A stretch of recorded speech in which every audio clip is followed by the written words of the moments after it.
Hello everyone, welcome to our channel. So आज हम agriculture chapter 1 short में बिल्कुल क्लियर करने वाले हैं। तो देखो, हम इसमें बिल्कुल मेन पॉइंट्स इसमें पढ़ेंगे। तो सबसे पहले आपको क्या बताया गया है कि इंडिया एक एग्रीकल्चरली एक इम्पॉर्टेंट कंट्री है, क्योंकि आपको पता होगा कि जो हमारी 2/3 पॉपुलेशन है वो एग्रीकल्चरल एक्टिविटीज पर ही एंगेज्ड है। एग्रीकल्चर एक प्राइमरी एक्टिविटी है, आप सभी को पता होगा, क्योंकि आपने इको के चैप्टर 2 में ये पढ़ लिया है कि एग्रीकल्चर एक प्राइमरी एक्टिविटी है जो कि ज्यादातर हमारे फूड को प्रोड्यूस करता है, जो कि हम कंज्यूम करते हैं। फूड ग्रेन्स के अलावा जो भी हमारे रॉ मटेरियल्स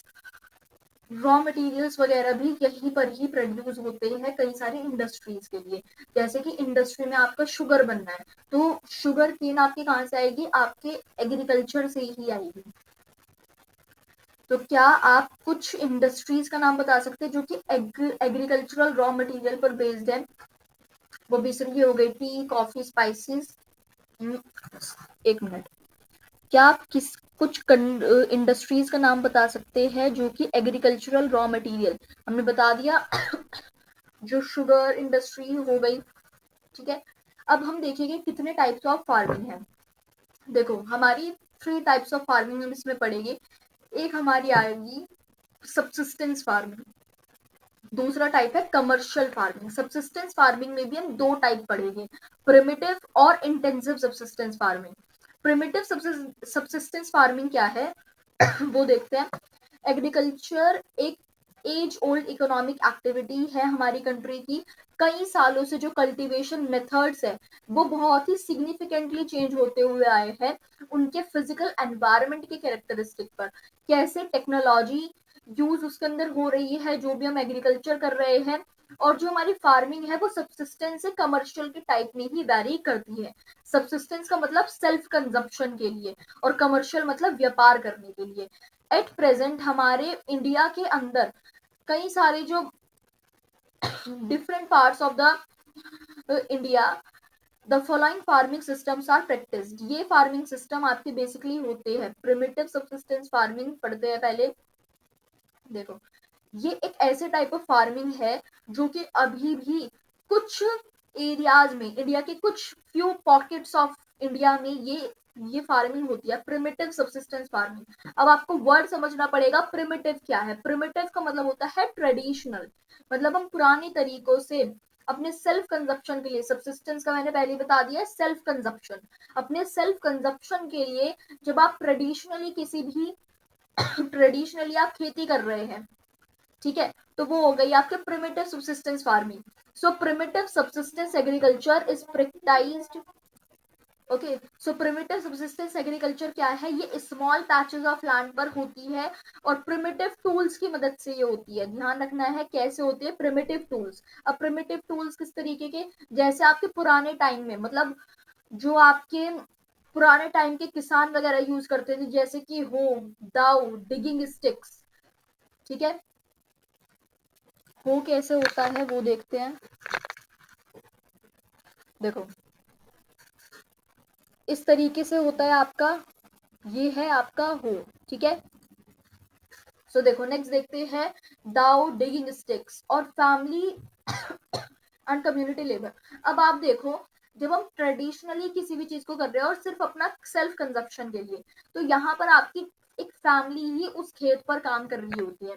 अगर आपका ज्यादा, आपको इंटेंसिव लेवल पर, मतलब बहुत ही हाई लेवल पर आपको अगर फार्मिंग करनी है, तो वहां पर आपको बहुत ज्यादा नंबर ऑफ लोगों की जरूरत होगी एंड वहां पर अप्रोप्रिएट नहीं होगा कि आप सिर्फ और सिर्फ फैमिली को ही ले रहे हो, ठीक है। तो कम्युनिटी लेबर, बहुत ही छोटा सा लैंड होता है, अपने ही खाने पीने के लिए उस लैंड पर फार्मिंग की जाती है और पुराने तरीके से, ठीक है। तो इस टाइप की जो फार्मिंग होती है वो किस पर डिपेंड करती है? 4 पॉइंट से ध्यान से सुन लो। Monsoon, natural fertility of the soil, suitability of other environmental conditions to the crops grown, ठीक है। सो सबसे पहला क्या है? मॉनसून।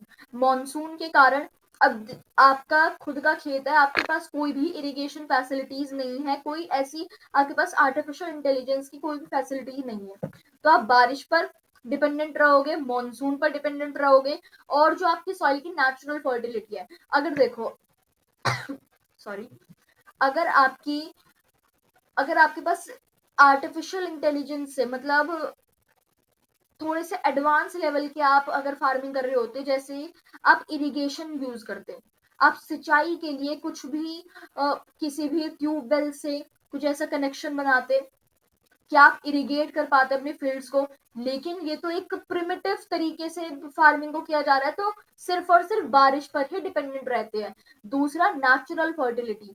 अब अगर आपकी सॉइल के अंदर आपको दिख रहा है कि फर्टिलिटी नहीं बन पा रही है, तो आप फर्टिलाइजर्स, पेस्टिसाइड्स, अलग अलग सेवरल टाइप्स ऑफ थिंग्स आप यूज करते हैं।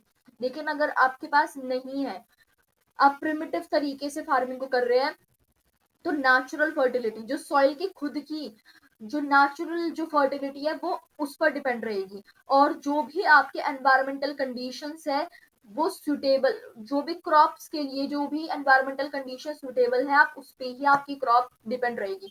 तीन चीज हमने पढ़ी है, मॉनसून पर क्योंकि आपके पास इरिगेशन सिस्टम अवेलेबल नहीं है। दूसरा, natural fertility of the soil, क्योंकि आपके पास पेस्टिसाइड्स, इंसेक्टिसाइड्स और फर्टिलाइजर से कुछ भी अवेलेबल नहीं है। तीसरा, आपके जो क्रॉप्स ग्रो हुए हैं उसकी एनवायरमेंटल कंडीशन सुटेबल होनी चाहिए। ठीक है, अब इसके अंदर ही है हम एक बहुत ही फेमस नाम पढ़ने वाले हैं वो क्या है, स्लैश एंड बर्न एग्रीकल्चर। या बचपन से पढ़ते हुए आ रहे हो, सिक्स्थ क्लास में भी इसका डिस्कशन था।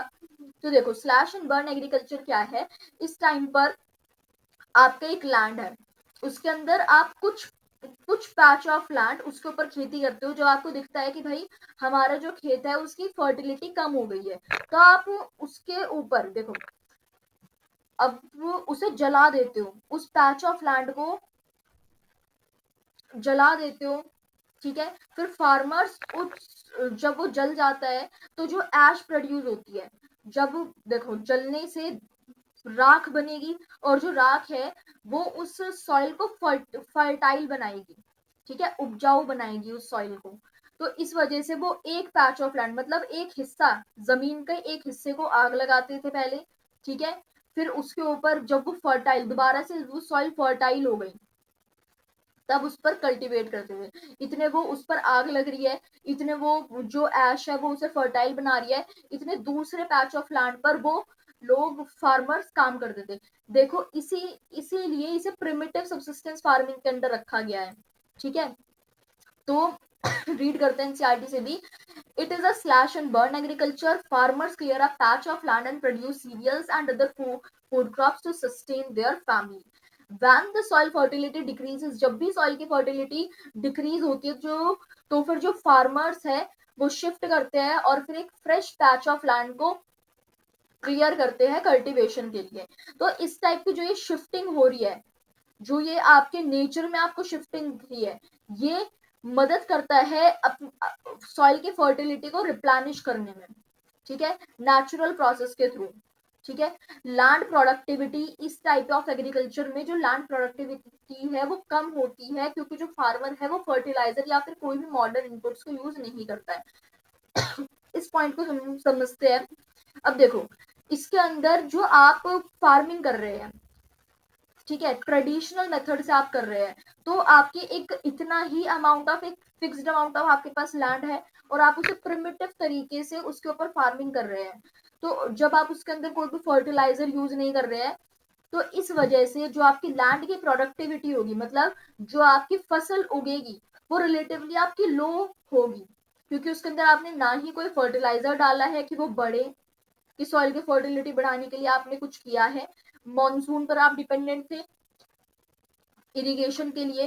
तो इसीलिए आपके लैंड की प्रोडक्टिविटी इस टाइप ऑफ एग्रीकल्चर में लो दिखती है, क्योंकि फार्मर्स कोई भी फर्टिलाइजर्स यूज नहीं करते हैं, कोई भी मॉडर्न इनपुट यूज नहीं करते हैं। अब देखो, जो ये हमने स्लैश एंड बर्न एग्रीकल्चर पढ़ा था, इसके कई सारे नाम हैं आपके इंडिया के अंदर भी और इंटरनेशनली भी बहुत फेमस है। तो देखो, झूमिंग तो आपने लोअर क्लासेस में भी आपने पढ़ा था। नॉर्थ ईस्टर्न स्टेट्स जैसे कि असम, मेघालय, मिजोरम, नागालैंड, इन सब में क्या कहते हैं इसे, झूमिंग। देखो, इस एरिया के अंदर उसे झूमिंग कहा जाता है। ठीक है, अब देखो, पामलो मणिपुर में कहते हैं, याद करते करते इसके ट्रिक भी बताते रहेंगे। मणिपुर, प पी पी आ रहा है, मतलब कुछ ऐसे। पामलो, मानी मणिपुर के अंदर जस्ट इमेजिन करो कि जैसे वहां पर पाम बहुत ज्यादा फेमस है, पामलो, ठीक है। मणिपुर पामलो, ठीक है। Manipur पामलो। Deepa in Bastar district of Chhattisgarh. Deepa एक लड़की है, उसका एक बस्तर, बस्ता, दीपा, बस्ता, छत से गिरा, ठीक है। Deepa in Bastar district of Chhattisgarh. छत्तीस, छत, बस्ता, दीपा, मतलब कुछ ऐसे ट्रिक्स से आप इसे कर सकते हैं। Dipa in Bastar district of Chhattisgarh. And इसमें से ना कुछ तो मैंने खुद बनाई है, बट इसमें से मैंने थोड़ी बहुत 3-4 मैंने गूगल से कहीं से देखी थी, ठीक है। Otherwise most of the tricks I made my self. ये दीपा इन बस्तर वाला ये मैंने गूगल पे किसी वेबसाइट पर देखा था, ठीक है। सो Deepa in Bastar district of Chhattisgarh. Deepa ने बस्ता, दीपा का बस्ता छत से गिरा, तो Deepa in Bastar district of Chhattisgarh. और देखो, जो ये दीपा का बस्ता है छत्तीसगढ़ और अंडमान एंड निकोबार आइलैंड से गिरा, आप ऐसे सोच सकते हैं, ठीक है। और ये जो आपके नाम है ये इतने भी इम्पोर्टेंट नहीं है, क्योंकि ये इतने सालों में, पिछले 10 सालों में सिर्फ एक बार आया है, वो भी एक नंबर के लिए, ठीक है। तो जस्ट रीड कर लेना, क्या पता एमसीक्यू में बस देखकर तुम्हें नाम थोड़ा सा remember, if you would remember it. Pamlou, Manipur, Dipa in Bastar district of Chhattisgarh and Andaman Nicobar island. ये मिल्पा मेक्सिको बहुत ही आसान लगता है मुझे। और सेंट्रल अमेरिका, अब देखो सेंट्रल अमेरिका और सेंट्रल अफ्रीका में अलग नाम है। सेंट्रल अमेरिका में क्या कहेगी, कोनुका, सॉरी मिल्पा। सेंट्रल अमेरिका में क्या कहेगी, कोनुका, कोनुको, कोनुको, कोनोको, कोनुको, कोनुको, ठीक है। और सेंट्रल अफ्रीका में क्या कहेगी, मेसोल, मेसोल। ओ भाई मैंने गलत बोल दिया। झूमिंग को हम क्या कहते हैं, देखो सेंट्रल अमेरिका और मेक्सिको में सेम नाम है, मिल्पा, ठीक है। सेंट्रल अमेरिका और सेंट्रल अफ्रीका दोनों के जो स्लैश एंड बर्न एग्रीकल्चर के जो नाम है वो एमएम से स्टार्ट हो रहे हैं, ये याद रख लो। सेंट्रल अमेरिका का क्या है, मिल्पा। और सेंट्रल अफ्रीका का क्या है, मेसोल। और वेनेजुला का है कोनुको, ये मैंने गलत बोल दिया था, वेनेजुला का है कोनुको।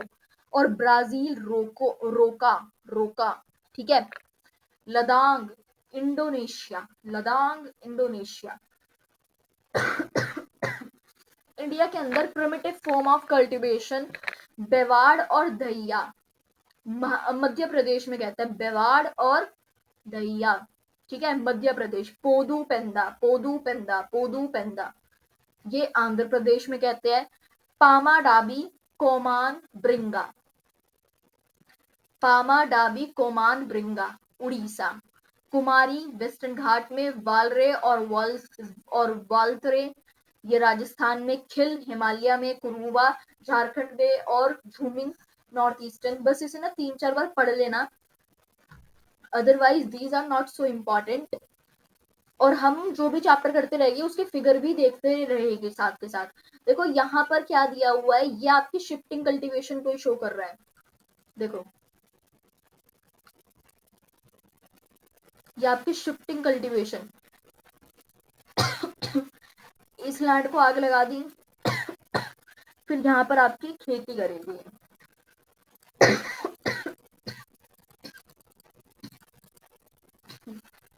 अब देखो रिंझा जो है वो अपनी फैमिली के साथ एक छोटे से विलेज में रहती है, धीपू, असम के अंदर एक धीपू, मतलब आउटस्कर्ट्स, आउटस्कर्ट्स हम कहते हैं किनारों को, मतलब बिल्कुल आउटसाइड ऑफ द एरिया, मतलब आपके थोड़ा सा रूरल एरिया के अंदर ही आ जाते हैं। वो अपनी फैमिली मेंबर्स को बहुत ही इंजॉय करते हुए देखते हुए कि वो क्लियर कर रहे हैं पहले, फिर स्लैश एंड बर्न कर रहे हैं उसके ऊपर एक पैच ऑफ लैंड को उसकी कल्टीवेशन के लिए। वो ज्यादातर हेल्प करती थी अपन उनके फील्ड्स को इरिगेट करते time with water running through a bamboo canal, bamboo canal से वो मदद करती थी स्प्रिंग के दौरान। वो मतलब इरिगेशन कैसे करती थी, वो बैम्बू कैनाल के थ्रू वो इरिगेशन करती थी। She loves the surroundings and wants to stay here as long as she can, but this little girl has no idea about the declining fertility of the soil and her family's search for a patch of land in the next season. ठीक है, तो देखो यहाँ पर क्या हुआ, वो लड़की रिंझा चाहती है कि वो हमेशा जितना हो सके वो हमेशा इस एरिया के अंदर अपना रहे, क्योंकि उसे बहुत ही ज्यादा नेचर वगैरह से प्यार हुआ होगा।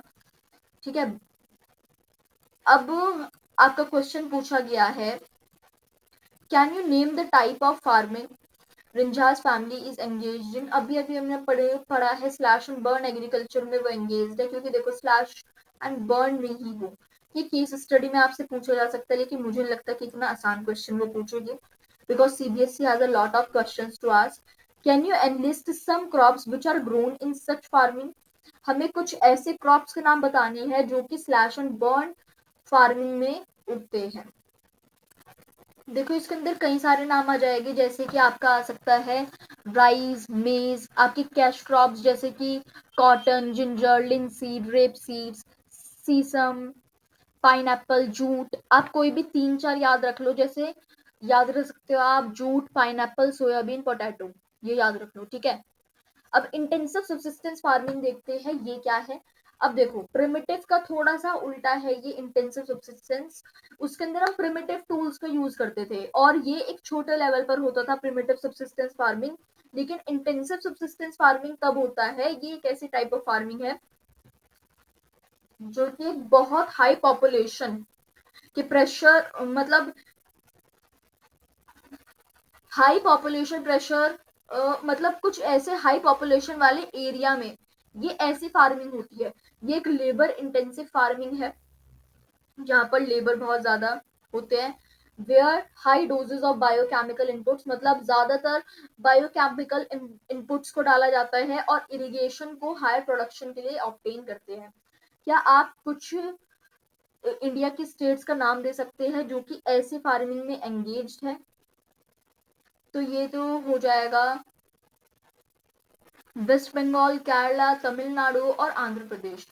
इन 4 स्टेट्स में ये इंटेंसिव सब्सिस्टेंस फार्मिंग होती है। ठीक है, I am repeating, West Bengal, Kerala, Tamil Nadu and coastal Andhra Pradesh. ठीक है, अब जैसे कि राइट ऑफ इनहेरिटेंस, हमने क्या देखा है कि बड़ी बड़ी जायदाद उनके जो भी आपके लाइक नेक्स्ट जनरेशन है उसे वो जमीन मिलती है, जायदाद मिलती है। इसी तरीके से जो राइट ऑफ इनहेरिटेंस है वो आपको बेसिकली दिखता है। ठीक है, अब देखो यहाँ पर हम देखेंगे पढ़ेंगे कमर्शियल फार्मिंग। कमर्शियल फार्मिंग क्या है, जो कि बेसिकली आपके पैसों के लिए की जाए, व्यापार करने के लिए आपकी जब की जाए, commercial farming. The main characteristic the main characteristic of this type of farming is the use of higher doses of modern inputs. इसके अंदर ज्यादा डोजेज ऑफ मॉडर्न इनपुट्स का यूज करा जाता है, मतलब यहाँ पर HYV seeds, high yielding variety of seeds का यूज किया जाता है, केमिकल फर्टिलाइजर्स का यूज करते हैं, इंसेक्टिसाइड्स का यूज करते हैं, पेस्टिसाइड्स का, कि हाई प्रोडक्टिविटी को ऑब्टेन करने के लिए। अब कोई भी बिजनेसमैन है, चाहे कोई भी अमीर तबके का कोई भी फार्मर है, वो क्या सोचेगा कि मैं तो इतनी सी जमीन से भी बहुत ज्यादा प्रोडक्टिविटी ले लूं, हायर प्रोडक्टिविटी ले लूं, कि मैं ज्यादा उसे सेल कर पाऊं, ज्यादा उसे बेच पाऊं, और फिर that I would be earning much more profit. ठीक है, तो इस वजह से ये ज्यादातर फर्टिलाइजर्स का यूज करते हैं, इंसेक्टिसाइड्स का, HYV सीड्स का यूज करते हैं कि ज्यादा उनकी प्रोडक्टिविटी हो पाए और वो प्रॉफिट ले पाए। The degree of commercialization of agriculture varies from one region to another। जो आपकी कमर्शलाइजेशन, एग्रीकल्चर की कमर्शलाइजेशन की जो डिग्री है वो वेरी करती है रीजन टू रीजन। जैसे कि आप एक एग्जांपल ले सकते हैं, जो आपका राइस है वो एक कमर्शियल क्रॉप है हरियाणा और पंजाब में, मतलब हरियाणा और पंजाब वाले जो भी फार्मर्स है वो राइस को बेचने के लिए उगाते हैं। ठीक है, बिजनेस के रूप में वो उगाते हैं, कमर्शियली पैसा प्रॉफिट बनाने के लिए। ठीक है। लेकिन उड़ीसा के अंदर ये एक सब्सिस्टेंस क्रॉप है, मतलब लोग अपने सेल्फ कंजप्शन के लिए राइस को उगाते हैं। याद रखना ये आपका एमसीक्यू में आ सकता है। Rice is a commercial crop in Haryana and Punjab, but in Orissa it is a subsistence crop. ठीक है। नेक्स्ट क्वेश्चन है, can you name some more examples of crops which may be commercial in one region and may provide subsistence in another region. जैसे हमने rice का पढ़ा है, ऐसे क्या कोई दूसरा एग्जांपल हो सकता है? देखो यहाँ पे मैंने आंसर लिख दिया है। पंजाब के अंदर जो आपका मेज है, मेज वो एक कमर्शियल क्रॉप है। मेज आपके कमर्शियल क्रॉप है, और झारखंड के अंदर यही चीज एक सब्सिस्टेंस क्रॉप है। ठीक है। दो एग्जाम्पल आप लिख सकते हैं अगर आपके एग्जाम में आया कि कोई भी ऐसे एग्जाम्पल दो, so that you can write Punjab में मेज कमर्शियल क्रॉप है और झारखंड में वही चीज सब्सिस्टेंस क्रॉप है। ठीक है। नेक्स्ट देखते हैं, प्लांटेशन एक ऐसा टाइप ऑफ कमर्शियल फार्मिंग है जिसके अंदर एक सिंगल क्रॉप है, बहुत बड़े लार्ज ऑफ एरिया के अंदर उगाया जाता है। प्लांटेशन एक interface of agriculture and industry है। प्लांटेशन बहुत ही लार्ज ट्रैक्ट्स ऑफ लैंड को कवर करता है। जैसा आपने असम के अंदर नहीं देखा होगा कि वो प्लांटेशन करते हैं टी की। ठीक है। Let me see the photo. देखो ऐसी होती है प्लांटेशन क्रॉप्स, लाइक असम के अंदर ऐसी है। ठीक है। ये आपकी प्लांटेशन क्रॉप्स देखो इस तरीके से, मतलब ये एक ही टाइप ऑफ क्रॉप आपकी पूरे के पूरे फील्ड में उगाई गई होगी। ठीक है। तो देखो, all the produce is used as raw material in respective industries. ये आपका थोड़ा सा इंपॉर्टेंट है। देखो, the plantation has an interface of agriculture and industry. Plantations cover large tracts of land using capital intensive inputs with the help of migrant laborers. मतलब बाहर से भी बहुत लेबर आते हैं इन पर काम करने के लिए। ठीक है। इंडिया के अंदर tea, coffee, rubber, sugar cane, banana, 5 examples है। Repeat after me. Tea, coffee, rubber, sugar cane and banana, ये कुछ इंपॉर्टेंट प्लांटेशन क्रॉप्स है। टी असम के अंदर, नॉर्थ बंगाल के अंदर कॉफी। देखो टी किसके अंदर फेमस है? Assam and north Bengal. ठीक है। और कॉफी किसके अंदर फेमस है? कॉफी इन कर्नाटका, कर्नाटका में। ठीक है। टी किसमें है? असम एंड नॉर्थ बंगाल, और कॉफी है कर्नाटका के अंदर। ये कुछ इंपॉर्टेंट प्लांटेशन क्रॉप्स है इन स्टेट्स की। Since the production is mainly for market, a well-developed network of transport and communication connecting the plantation areas, processing industries and markets plays an important role in the development of plantation.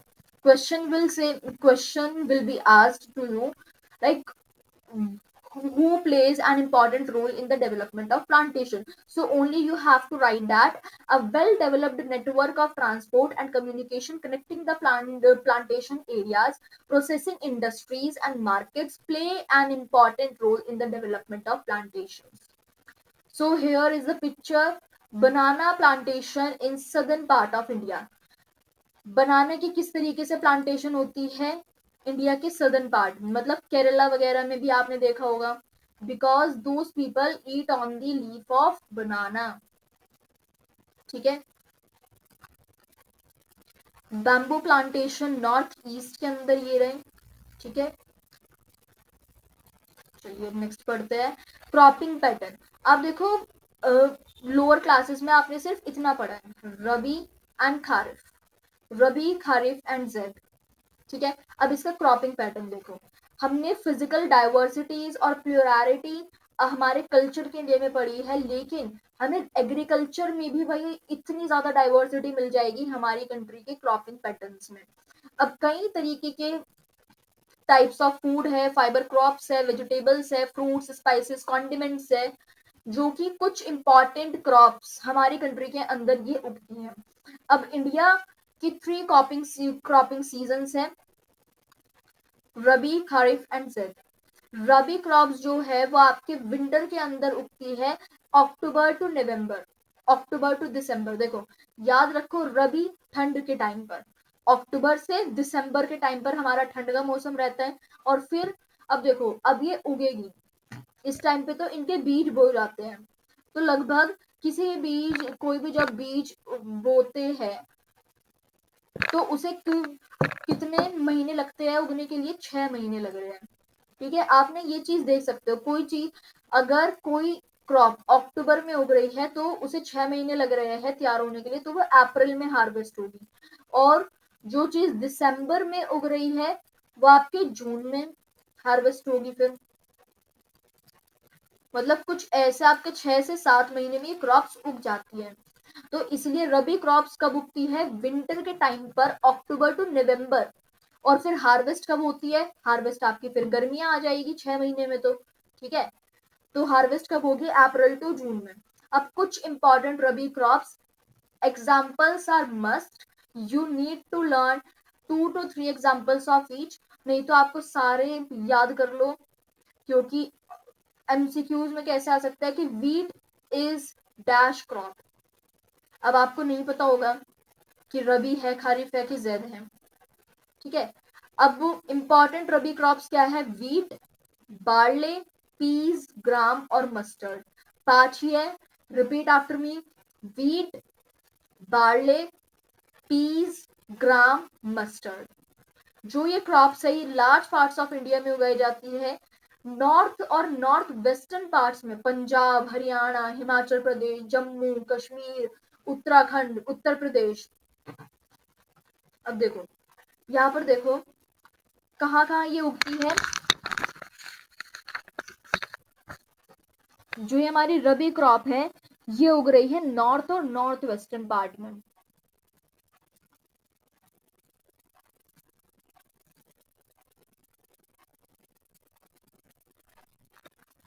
सबसे पहले आपकी लिखी हुई है पंजाब। ठीक है, इन पूरे areas में ये उग रही है।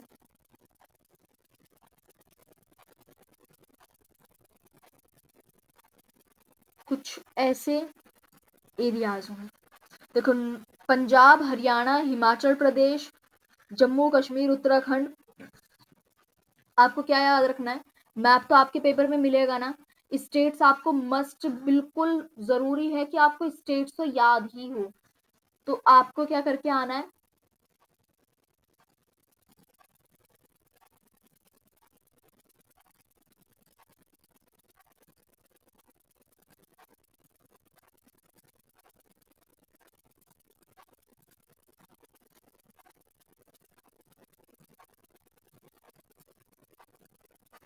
स्टेट्स आपको बिल्कुल करके आनी है। ठीक है, तो ये जो ऊपर वाली दिख रही है इन्हें लिखकर आ जाना। सबसे ऊपर जम्मू, देखो पंजाब, पंजाब, हरियाणा, हिमाचल प्रदेश, जम्मू कश्मीर, उत्तराखंड, उत्तर प्रदेश। ये वीट और दूसरी रबी क्रॉप्स के लिए सबसे ज्यादा फेमस है। ठीक है, इनके ना पॉइंट्स अपनी book low and just make the points. जो भी मैं यहाँ इस पीडीएफ में हाईलाइट कर रही हूँ इसे आप भी अपनी बुक में हाईलाइट करें साथ के साथ, बिल्कुल।